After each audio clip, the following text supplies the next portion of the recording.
দেখতেছেন এটি হচ্ছে বাংলাদেশের আলোড়ন সৃষ্টিকারী একটি টমেটো বীজ। এটা হচ্ছে সাকাতা কোম্পানি। এটা হচ্ছে একটি ইন্ডিয়ান বীজ, বাংলাদেশে আমদানি করে মালিক সিড কোম্পানি। এটা হচ্ছে TM1220, যা অধিক ফলনশীল এবং আগাম চাষ করা উপযোগী।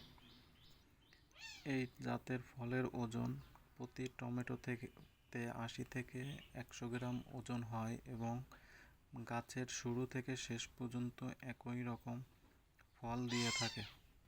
এইটার বীজ আমি বীজতলাতে দিয়েছি, অনেক সুন্দর চারা হয়েছে এবং আমার কাছে আরও একটি জাত আছে যেটি আমিও চারা দিয়েছি এবং আপনাদের দেখাবো। এটা হচ্ছে বিউটিফুল এবং বিউটিফুল 2, এটা দুটি ভ্যারাইটি পাওয়া যায়, যা ভালোই, কিন্তু এটা হচ্ছে গ্রীষ্মকালীন জাত, তবুও আগাম চাষ করা যায়। চাষ করলে আপনারা অধিক ফলন পাবেন এবং এই জাতটিও খুব ভালো, অত্যন্ত ভালো জাত, যা আপনার চাষে অধিক লাভবান হবেন। ধন্যবাদ।